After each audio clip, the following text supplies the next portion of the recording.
Bonjour à toutes, bonjour à tous, bienvenue sur Tu joues ou quoi pour cette nouvelle vidéo. Aujourd'hui on va parler d'un jeu d'ambiance, il s'agit de Mots Malins. Mots Malins, c'est un jeu de Grégory Grard. Donc c'est un Français et c'est surtout un Normand que je connais personnellement, donc c'est super cool. Voilà, Grégory Grard, un grand auteur de jeux. Donc ce jeu est édité chez Blue Orange et on voit tout de suite comment ça fonctionne et je vous retrouve juste après pour les avis de Mots Malins. A tout de suite.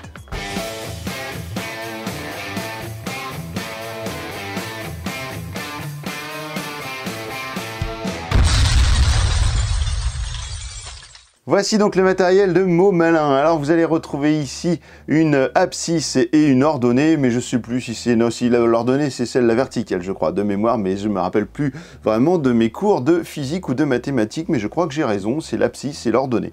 En gros, vous avez des chiffres en haut et des lettres sur le côté. Alors ici, je vous ai mis de 1 à 4 pour une partie normale avec les lettres de A à D, mais vous avez un mode...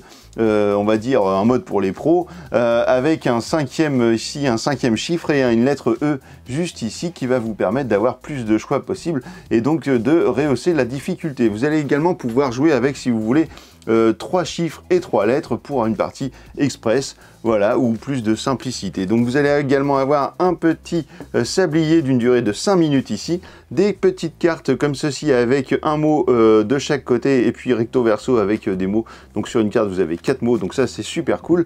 Et vous allez avoir des petites cartes ici avec des coordonnées, donc par exemple D1, B1, B4, etc. Donc on va voir tout de suite à quoi ça correspond. Vous allez mettre des petites cartes, donc sans forcément les choisir, hein. Vous les mettez comme ceci. Hop, alors je vais juste tourner un petit peu, voilà, pour faire de la place. Je mets en place, on se retrouve tout de suite. Voilà, donc les mots sont placés et donc la partie va pouvoir commencer. Chaque joueur autour de la table va prendre une petite carte comme celle-ci qui va lui donner une coordonnée, donc avec une lettre, pardon, ici, une lettre et un chiffre. Je retourne par exemple la mienne, mais je le fais évidemment face cachée des autres joueurs. Et moi j'ai D3, donc il va falloir que je fasse deviner aux autres joueurs ma coordonnée qui est ici. Donc comment je vais faire? Eh bien je vais utiliser un mot et un seul mot qui pourra être en rapport avec les deux mots qui sont ici en D et en 3. Alors vent et jungle, alors ça va pas être simple. Alors pourquoi pas tropical, par exemple, pour dire le tropical, donc c'est la jungle, et puis le vent tropical, vous voyez, c'est un peu tordu, mais ça peut marcher si des joueurs, donc les autres joueurs peuvent se consulter, et puis décider entre eux, donc qu'est-ce qui pourrait être tropical, et ben pourquoi pas le vent et la jungle. S'ils disent D3, et bien à ce moment-là, je retourne le D3, je le place ici, et on passe au joueur suivant. Alors vous pouvez, nous souvent on joue les joueurs l'un après l'autre, mais normalement la règle c'est que les joueurs ont tous une carte et puis à un moment donné, si quelqu'un trouve un mot, puisque c'est un jeu coopératif, si quelqu'un trouve un mot qui pourrait faire avancer la partie, eh bien il dit son mot. Par exemple, pour le joueur ici, s'il avait trouvé un mot en rapport avec lunettes et feu, eh bien il pourrait aussitôt dire son mot et puis les autres pourraient se concerter pour trouver le truc. Voilà, et vous allez faire comme ça pour tous les mots. Donc forcément, si vous avez des erreurs, eh ben, les lettres, les coordonnées, vous les mettez de côté. Hop, elles ne compteront pas. Vous allez faire comme ça pour tous les mots et à un moment donné, vous allez vous retrouver. Alors, j'ai pas bon ici. Voilà, c'est 4.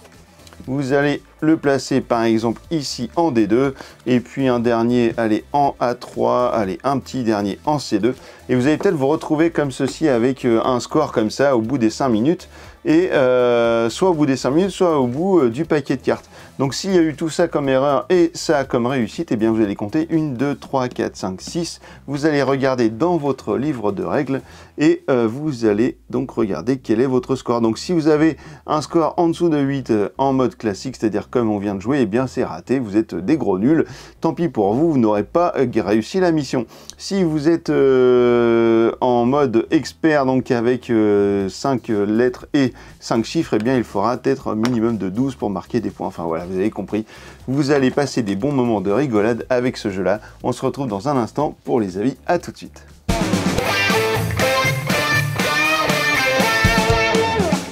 Eh bien voilà, vous avez vu comment fonctionne Mots Malins, vous avez vu que c'est très rapide à expliquer, franchement n'importe qui peut y jouer, même du coup pendant un apéro, et ben, c'est très sympa à sortir, vous allez forcément vous amuser avec, avec vos amis, avec la famille, Mots Malins, il n'y a pas de problème, c'est très sympa. J'avais oublié de dire que c'était à partir de 7 ans et plus pour 2 à 6 joueurs, et pour des parties d'environ 10 minutes, vous l'avez vu, ça peut aller très vite. En gros, le temps d'un sablier, c'est 5 minutes. Si vous êtes en mode expert, vous pouvez passer à 2 sabliers, donc 10 minutes. Donc voilà pourquoi les 10 minutes.